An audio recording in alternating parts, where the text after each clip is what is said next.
On the afternoon of March 25, 2021, a 911 dispatcher in Parma, Ohio, asks a caller to explain the nature of his emergency. The man on the line, Matt Ponamarano, replies flatly that he has just killed his son with a baseball bat. When asked why, he claims he was hearing voices. Officers rush to the address. Parma is a quiet, densely packed suburb, and from the outside, the house looks exactly like all the others on the street.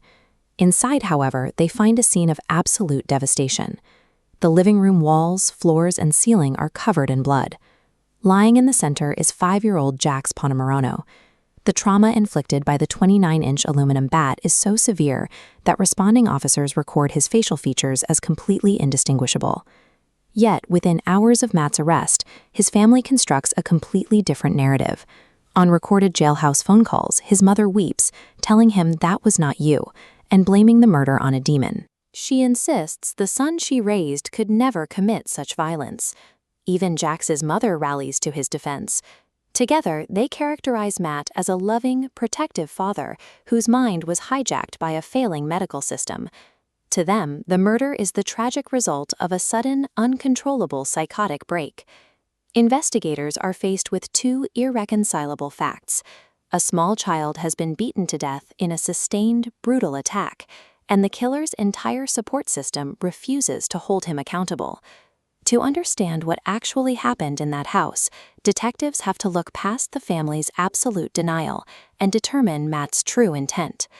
The family's defense relies heavily on Matt's well-documented medical records. Over the years, he received numerous psychiatric diagnoses, including severe opiate dependence and, by 2019, bipolar disorder. He had a long history of cycling through counseling centers and hospital wards. His capacity for extreme mental distress was a matter of public record. During one previous episode, police found Matt running naked down the middle of a road at night, abandoning his young son and screaming about the movie The Purge. Matt's loved ones point out that in the weeks leading up to the murder, he was pulled off his heavy psychiatric medications and Suboxone cold turkey. They view the tragedy as the inevitable result of severe chemical withdrawal combined with inadequate medical support. Matt leans into this exact narrative in the interrogation room. He claims total amnesia regarding the attack. He tells detectives his mind is completely blank and that he feels emotionless about what happened. He explains that the voices in his head instructed him to go downstairs, grab a circular saw, and cut his own head off. Yet, despite these vivid instructions for self-harm, the only person Matt targeted was his 5-year-old child. Matt himself emerged without a scratch. Because of his documented history of severe psychological episodes, Matt has a highly plausible legal shield built right into his medical file. To break through it, investigators stop arguing with his subjective memory and start looking for logistical flaws in his timeline. Detectives put aside the psychological evaluations and turn to the digital footprint of March 25th. The day begins quietly. At roughly noon, Jax's grandmother drops Matt off at the house, leaving him alone with Boy. She speaks with Matt before driving away and notes his demeanor is completely calm and normal. This sets the baseline. By looking at this timeline, we can see that the entire investigation hinges on a narrow window starting at exactly 12 o'clock.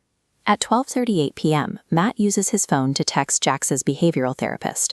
He tells her not to bother coming to their scheduled session because he is sick.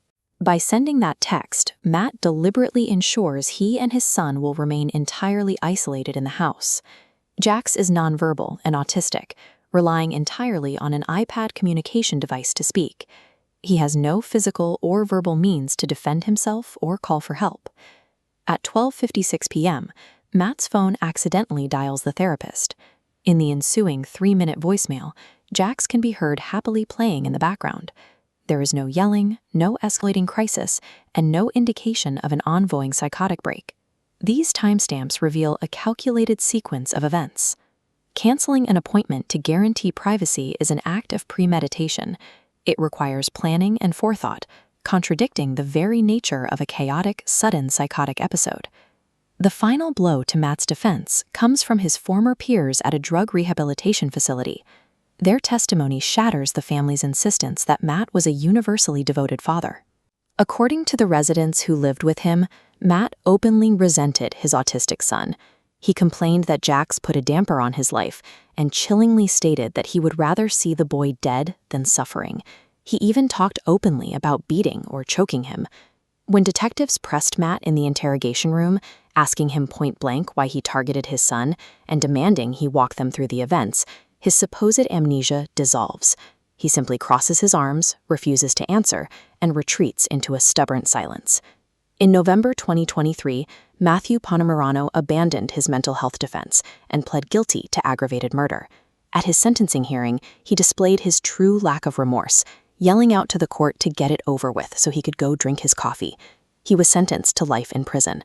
Just a few years into that sentence, guards at the Correctional Reception Center found him dead in his cell. Severe mental illness is a documented, deeply complex reality that requires robust intervention. However, it can also provide a convenient shield. In this case, it was weaponized as an alibi by a man who made the conscious, calculated choice to eliminate a child he viewed as a burden.